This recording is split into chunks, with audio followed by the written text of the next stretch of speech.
Assalamualaikum warahmatullahi wabarakatuh. Jadi di sini saya akan memberikan contoh soal obligasi akuntansi keuangan menengah 2. Jadi kita langsung saja bahasannya. Di sini soalnya pada tanggal 1 Januari 2016, White Company menerbitkan obligasi 8% nominal $600.000 dengan bunga pasar saat itu 10%. Bunga dibayarkan setiap 1 Januari. Obligasi jatuh tempo pada 1 Januari 2019. Perusahaan menggunakan metode bunga efektif untuk amortisasi premi atau diskonto obligasi. Nah, jadi kita cari tahu dulu nih, diketahui dulu. Pertama itu ada nilai nominalnya sebesar $600.000. Lalu ada suku bunga obligasi sebesar 8% dan juga I. I itu adalah suku bunga pasar atau yield. Nah, suku bunga pasarnya itu ada 10% dan N itu periode obligasi atau jangka waktu obligasi. Ini ada 3 tahun. 3 tahun itu merupakan jangka waktu dari 1 Januari 2016 sampai 1 Januari 2019. Nah, untuk pertama kita lihat perintah soalnya yang itu ada hitung harga penerbitan obligasi dan buat jurnalnya pada 1 Januari 2016. Untuk menghitung harga penerbitannya itu kita harus menghitung PV nilai nominal dan juga PV anuitas bunga. Nah, di sini ada rumusnya. Yang pertama kita hitung dulu PV nilai nominal. Nah, untuk menghitungnya itu ada 1 dibagi 1 ditambah I. I itu merupakan suku bunga pasar. Tadi suku bunga pasarnya itu ada ini ya 10%, diketahui 10%. 10% lalu dipangkatkan 3 tahun. Nah, N-nya itu bukan jangka waktu obligasinya 3 tahun. Nah, maaf nih lupa sama dengan sudah. Nah, ini si PV nilai nominal ini dikalikan dengan 600.000 dikalikan dengan nilai nominal, maka hasilnya seperti 450.789. Nah, untuk PV anuitas bunganya, rumusnya itu 1 ditambah I dipangkatkan min N per I. Jadi cara begitu seperti ini, sama dengan 1 dikurang 1 ditambah I-nya itu tadi 10%. Lalu dipangkatkan min 3. Setelah itu dibagi I-nya 10% dibagi 10%. Nah, untuk PV anuitas bunga ini tidak menggunakan nilai nominal tetapi menggunakan suku bunga obligasinya. Jadi secara menghitungnya itu nilai nominal 600.000 dikalikan dengan suku bunga obligasi sebesar 8%. Hasilnya 48.000. Nah, 48.000 ini dikalikan dengan PV anuitas bunganya. Nah, untuk nilai penerbitan itu kita tambahkan PV nilai nominal dengan PV anuitas bunganya. Di sini kita tambahkan. Nah, hasilnya adalah Rp570.158. Ini seharusnya ada koma, tetapi kita bulatkan saja. Jadi, untuk nilai penerbitannya itu sebesar Rp570.158. Dan kita buat jurnalnya pada 1 Januari 2016. Nah, untuk jurnalnya itu di debit ada cash dan kreditnya ada bonds payable atau utang obligasi sebesar jumlah penerbitannya tadi telah kita hitung besar segini. Nah, selanjutnya ini ada buat tabel amortisasi premi atau diskonto. Nah, di sini kita membuat tabel diskonto. Alasannya itu karena suku bunga obligasinya itu lebih rendah dibandingkan dengan suku bunga pasarnya. Nah, jika suku bunga obligasinya itu lebih tinggi dibandingkan suku bunga pasarnya, maka itu obligasi premi disebutnya. Tapi karena di sini nilai suku bunga obligasinya lebih rendah dari suku bunga pasar, maka disebutnya obligasi diskonto. Nah, bagaimana cara menghitungnya? Jadi untuk tabel diskonto itu ada 4 ya. Yang pertama ada tanggal, bunga dibayar, beban bunga, diskon diamortisasi, dan juga nilai tercatat. Nah, untuk tanggalnya itu ditulis dari tanggal penerbitan dan juga setiap tanggal pembayaran bunga setiap tahun. Nah, di sini ada keterangan juga bunga dibayarkan setiap 1 Januari. Jadi untuk tanggal itu 1 Januari 2016, 1 Januari 2017, seterusnya hingga jatuh tempo. Nah, di sini jatuh temponya 1 Januari 2019. Pertama, untuk kita masukkan dulu nilai tercatat obligasi di 1 Januari 2016. Nah, saat penerbitan itu Rp570.158. Nah, setelah itu untuk bunga dibayarkannya itu semuanya sama, yaitu sebesar 48.000 untuk bunga dibayarkan itu. Jadi nilai nominal dikalikan dengan suku bunga obligasinya, dan itu tuh sama terus setiap tahunnya dibayar sebesar Rp48.000 jika di soal ini. Nah, untuk cara menghitung beban bunganya, pertama itu kita nilai tercatat obligasinya sebesar 570.000 ini dikalikan dengan suku bunga pasarnya, yaitu 10%. Lalu untuk diskon diamortisasi itu merupakan selisih dari bunga dibayar dengan beban bunga. Ini kita selisihkan. Nah, dikarenakan di sini si beban bunganya itu lebih tinggi dibandingkan bunga dibayarnya, maka si nilai tercatat obligasinya ditambahkan dengan diskon diamortisasi. Ini juga ada alasan lain kenapa ditambahkan, karena ini termasuk obligasi diskonto. Nah, untuk ke bawahnya itu sama saja, jadi beban bunganya yang paling terbaru ini dikalikan 10%. Ini juga diselisihkan bunga dibayar dengan beban bunganya, lalu ditambahkan lagi. Nah, ini seterusnya bakal sama terus hingga tanggal jatuh temponya. Nah, jika kalian menghitungnya benar, maka pada saat tanggal jatuh temponya itu, nilai tercatat obligasi itu akan sama dengan nilai nominal awalnya, yaitu sebesar Rp600.000. Nah, di sini juga sudah sama ya, sebesar Rp600.000. Jadi untuk tabel diskontonya seperti ini. Lalu yang C, itu ada perintahnya itu, buat jurnal penyesuaian bunga akrual dan amortisasi selama 3 tahun. Nah, jadi kita buat jurnal penyesuaiannya dulu nih. Di sini, kenapa kita membuat jurnal penyesuaian? Dikarenakan bunga dibayarkannya itu setiap 1 Januari, sedangkan periode akuntansi itu ditutup setiap 31 Desember. Jadi kita memerlukan jurnal penyesuaian untuk mencatat bunga yang belum dibayarkannya. Jadi untuk jurnalnya itu ada 3. Di debitnya itu ada interest expense. Nah, interest expense-nya itu ada beban bunga.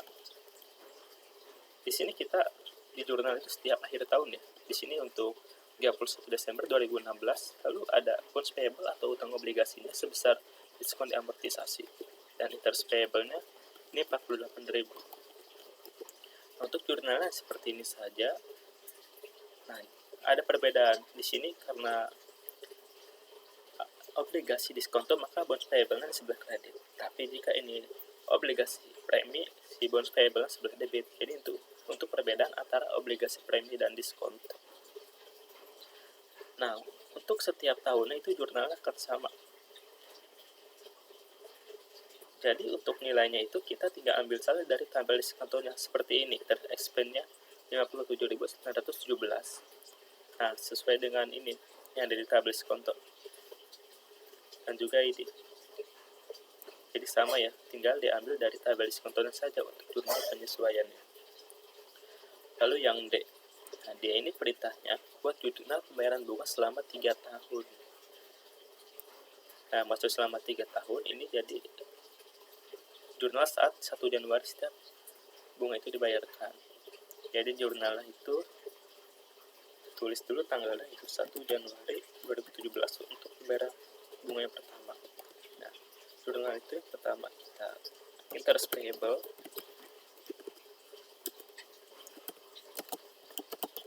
Juga ada cash di kredit. Nah, untuk jumlahnya itu nominalnya sesuai dengan di jurnal penyesuaian itu ada interest payable. Jadi interest payable di jurnal penyesuaian tadi didebitkan, dan karena dibayar berarti cash kita keluar. Jadi sebesar 48.000. Nah, selama 3 tahun itu jurnal sama terus, tidak berubah ya.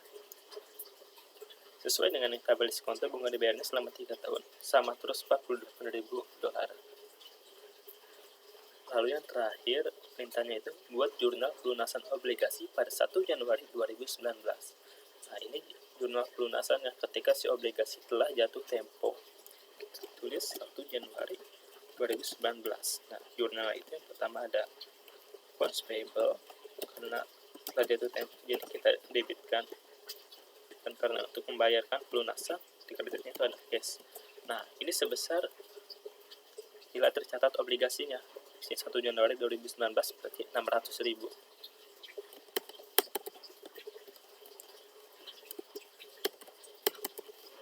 Nah, jadi ini untuk contoh soal pertama, masih sedikit simpel.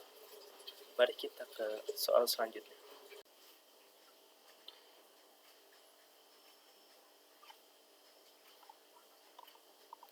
Nah, selanjutnya ini kita ada di soal yang kedua. PT Rossi mengeluarkan 25.000 lembar obligasi dengan nilai nominal Rp10.000 per lembarnya pada 1 Januari 2013. Jangka waktu obligasi 5 tahun, bunga obligasinya senilai 13% dan diterbitkan pada tingkat bunga pasar 11%. Bunga dibayar tahunan setiap tanggal 1 Januari. Kita diketahui lagi ya, untuk mempermudah penghitungannya. Nilai nominalnya itu sebesar 250 juta, itu dari 25.000 lembar obligasi dikalikan 10.000 per lembar obligasi. Hasilnya 250 juta. Untuk suku bunga obligasinya itu sebesar 13%, dan I atau suku bunga pasarnya 11%, N periode obligasinya itu atau jangka waktunya selama 5 tahun. Kita hitung lagi sesuai rumus. Untuk PV nilai nominal yaitu sama dengan 1 per 1 ditambah 11% dipangkatkan 5.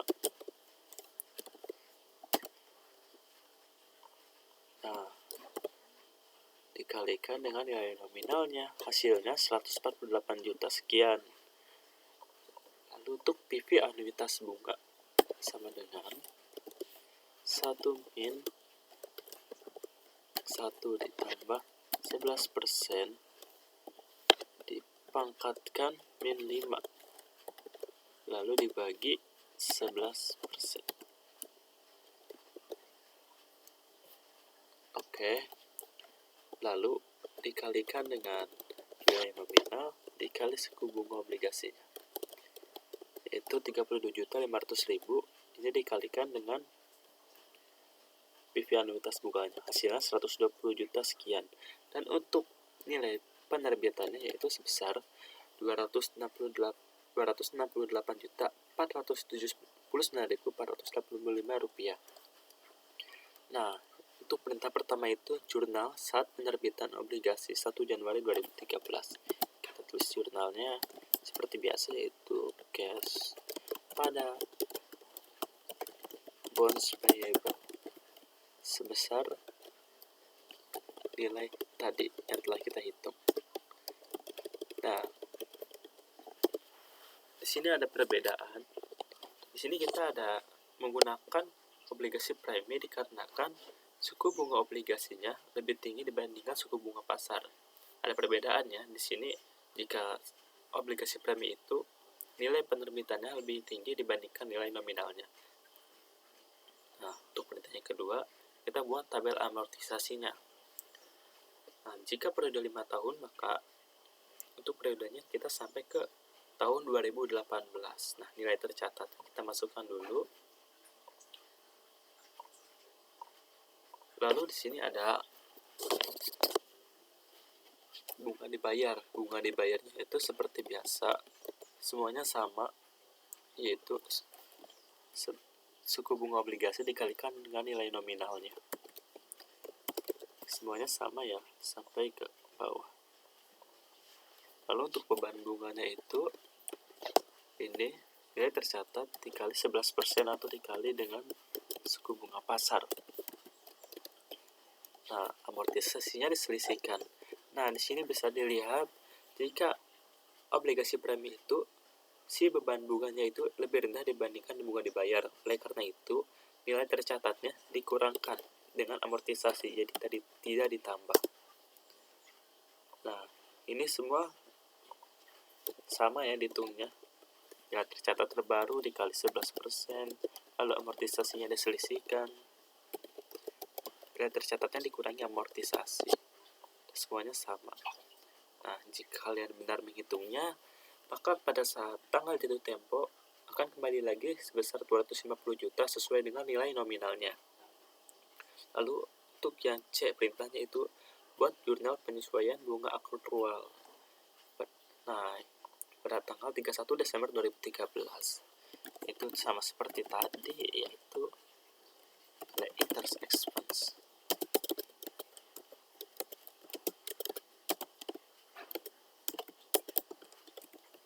Nah, bedanya di sini bonus payable-nya itu ada di debit karena untuk mengurangi nilai tercatat bonus payable-nya.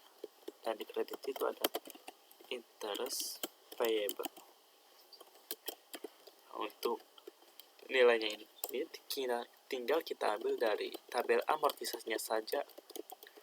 Beban bunga produk interest expense, bonus payable pada amortisasi, lalu interest payable-nya pada bunga dibayar. D. Jurnal pembayaran bunga 1 Januari 2014. Nah, jurnal pembayaran itu seperti soal sebelumnya ya, yaitu ada interest payable, kita debitkan. Dan juga ada cash. Ini sesuai dengan nilai yang sebelumnya yang telah tercatat. Lalu E. Jika obligasi ditarik dengan kurs 104% pada tanggal 1 Januari 2016. 1 Juli 2016, mohon maaf. Nah, ini jika si obligasi ditarik sebelum tanggal jatuh tempo, tapi ditariknya tanggal 1 Juli. Nah, kita ambil nilai obligasi pada saat awalnya di tahun 2016. Jadi di awal 2016 kita ambil yaitu 258 juta. Lalu ada amortisasinya nih. Cara menghitung amortisasinya itu kita ambil dari yang 2017. Karena ini 1 Juli 2016 kita hitung yaitu Januari, Februari, Maret, April, Mei, Juni. Jadi ada 6 bulan ya. Yang 4.058.000 ini dikali 6/12. Karena ini hanya sampai bulan Juni. Dan bulan Julinya itu sudah ditarik lagi. Nah, karena ini obligasi premi, jadi yang 258 juta ini dikurangkan dengan amortisasinya. Hasilnya 256 juta. Lalu untuk penarikannya itu sama dengan 104% sesuai kursnya tadi yang ada di soal dikalikan dengan nilai nominalnya, yaitu 250 juta. Nah, di sini kita terjadi kerugian. Kenapa? Karena nilai tercatatnya itu lebih kecil dibandingkan dengan jumlah penarikannya. Nah, ini kita selisihkan ya. Jadi kita rugi sebesar Rp3.466.439. Lalu dia ini ada, kita disuruh buat jurnal untuk amortisasi premi periode 31 Desember 2015 sampai 1 Juli 2016. Dan ini kita lakukan amortisasi pada 1 Juli 2016. Nah, untuk akunnya itu yang jelas itu kita ada bonus payable karena kita dikurang, dan interest expense. Bonus payable-nya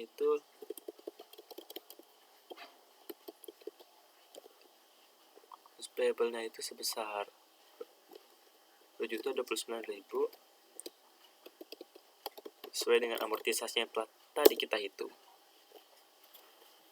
Lalu ada pembayaran bunga. Pembayaran bunganya sama di tahun 2016 tapi di bulan Juli. Seperti biasa, jurnal itu interest payable pada cash. Nah, untuk pembayaran bunganya ini kita 32.500.000 ini ya seperti biasa dikali 6/12. Sama ya, sama kayak cara menghitung amortisasi. Kenapa dikali 6/12? Karena ini ditariknya di bulan Juli, tanggal 1 Juli. Jadi dikali 6/12. Nah, jurnal yang terakhir itu penarikan atau pelunasan obligasi pada 1 Juli 2016. Nah, kita hitung. Kita jurnalnya dulu. Yang pertama itu ada bonds payable, lalu ada loss on redemption of bond, kalau kita mengalami kerugian, dan di kreditnya itu kita ada cash untuk membayar utang obligasinya. Nah, bonds payable-nya itu sesuai nilai tercatatnya ya, sebesar 256 juta. Kasih warna biar memudahkan. Lalu untuk loss-nya, redemption-nya itu amortisasi. Mohon maaf, bonds payable-nya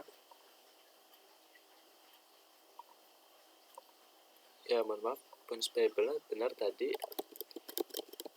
sebesar 256 juta ya. Lalu untuk loss on redemption itu ruginya, sebesar ruginya.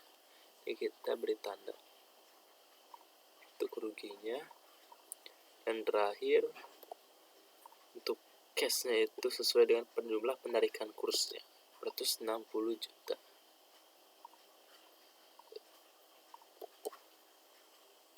Jadi selesai sudah untuk soal yang kedua ini.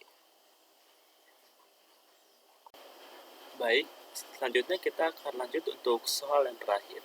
Kita bacakan soal terlebih dahulu. Jadi, pada tanggal 1 Maret 2010, para company menerbitkan dan menjual obligasi 12% dengan nominal $200.000. Jatuh tempo pada 1 Maret 2015. Obligasi dijual dengan suku bunga efektif 14%. Pembayaran bunga setiap 1 Maret dan 1 September. Para company menggunakan metode bunga efektif untuk mencatat amortisasi premi atau diskonto. Dan diketahui dulu untuk nilai nominalnya itu sebesar $200.000, dan untuk suku bunga obligasinya itu sebesar 12%. Tapi perlu diketahui di sini itu pembayaran bunganya dilakukan setiap 1 Maret dan 1 September, yang artinya 2 kali pembayaran. Oleh karena itu, suku bunganya yang 12% dibagi menjadi 2. Begitu juga dengan suku bunga pasarnya dibagi menjadi 2. Nah, untuk N-nya kita cari tahu dulu nih, 1 Maret 2010 ke 1 Maret 2015 itu ada berapa tahun? Yaitu ada 2011, 2012, 2013, 2014, dan 2015. Ada 5. Tetapi karena 2 kali pembayaran, ini 5 dikali 2. Jadi 10. Nah, kita cari PP nilai nominalnya seperti biasa sesuai rumus, yaitu sama dengan 1 dibagi 1 ditambah 7% dipangkatkan dengan 10. Lalu dikali dengan nominalnya. Ini untuk hasilnya ya. Sekarang anuitas bunganya yaitu sama dengan 1 dibagi 1 min 1 ditambah 7% dipangkatkan min 10 lalu dibagi 7%. Dan untuk anuitas bunganya seperti biasa, nilai nominal dikalikan dengan suku bunga obligasi. Nah, ini untuk nilai penerbitannya sebesar Rp185.953.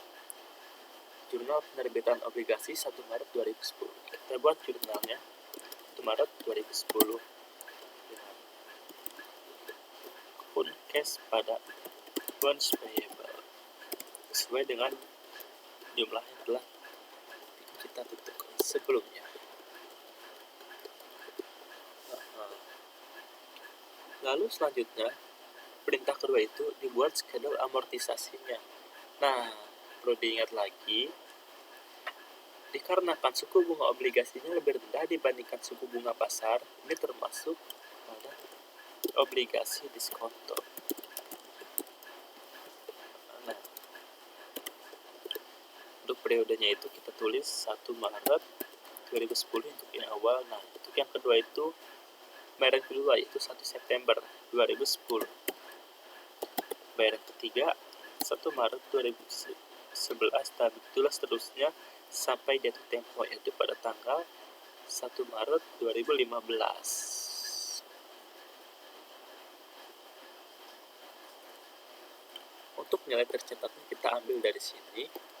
Seperti biasa, bunga dibayar itu sama sebesar nilai nominal dikalikan dengan suku bunga obligasi.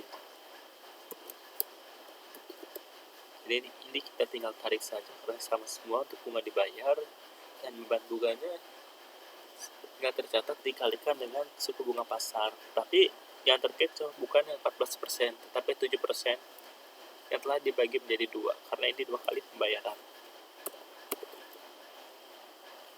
Nah, untuk amortisasi itu selisih beban bunga dengan bunga dibayar. Nah, karena ini obligasi diskonto, jadi nilai tercatatnya ditambah dengan amortisasi. Bisa dilihat juga di sini beban bunganya lebih tinggi dibandingkan bunga dibayar. Jadi amortisasinya ditambahkan kepada nilai tercatat. Untuk sisanya itu sama ya caranya. Beban bunga itu nilai tercatat terbalut dikali 7% dikali bunga pasarnya lalu diselisihkan ditambah lagi. Jadi seperti itu terus menerus sampai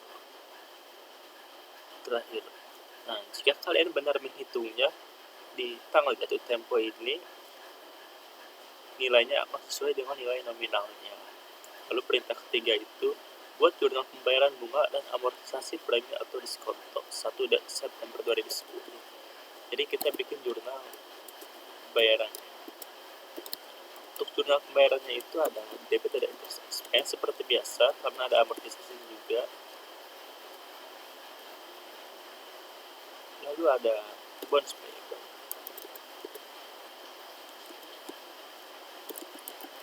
Nah, karena kan ini obligasi diskonto, jadi bonds payable-nya itu dikredit. Nah, itu ada cash. Kenapa tidak interest payable? Dikarenakan 1 September 2010 itu belum sampai ke periode tutup bunga yaitu 31 Desember. Jadi kita langsung dibayarkan untuk interest atau bunga dibayarnya. Jadi kita masuk ke akun cash, tidak menggunakan interest payable. Interest payable itu digunakan untuk jurnal penyesuaian. Nah, interest payable itu kita seperti biasa ambil saja dari tabel amortisasi ya. Expense, lalu ada bonds payable atau amortisasinya dan juga ada bunga dibayar di cash. Nah, perintah keempat, buat jurnal penyesuaian bunga akrual dan amortisasi premi atau diskonto. Nah, di sini baru nih kita bikin jurnal penyesuaian.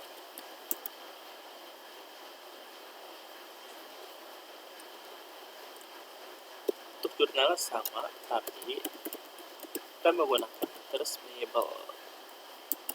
Kenapa interest payable? Karena di sini belum saatnya tanggal pembayaran, tetapi perlu dicatat untuk mengetahui ada berapa bunga yang belum dibayarkan. Nah, di sini interest expense itu kita ambil dari tabel amortisasi, akan tetapi kita harus hitung dulu bulannya dari September ke Desember, yaitu ada September, Oktober, November, Desember, ada 4 bulan dibagi dengan 6. Kenapa 6?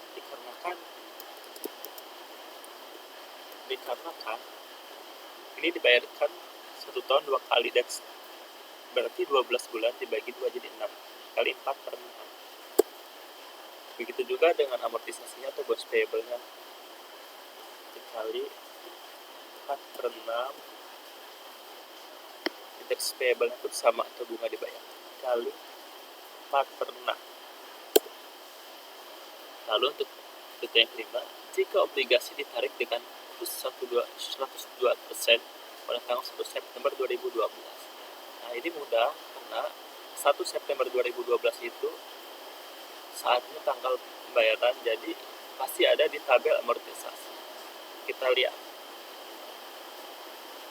1 September 2012. Nah, ini dia. Ini saat si obligasi tersebut mengalami penarikan. Kita tandain.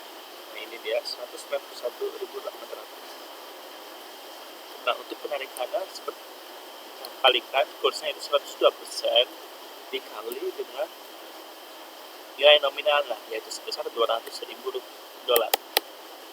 Nah, ini selisihnya.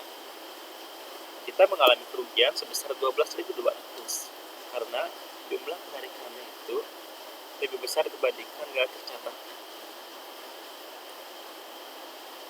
Berarti ini nomor 1 September 2012.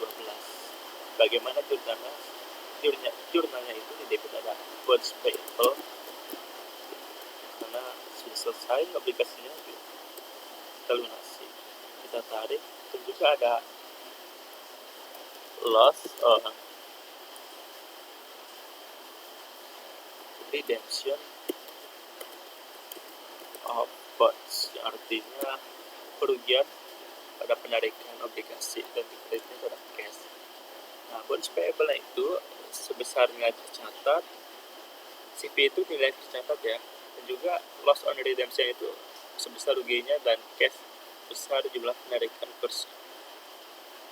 Jadi inilah contoh soal tiganya. Itulah tadi sudah selesai ya semua contoh soal yang saya kerjakan. Mohon maaf bila ada salah kata. Terima kasih telah menonton. Semoga ini bermanfaat bagi kalian semua. Assalamualaikum warahmatullahi wabarakatuh.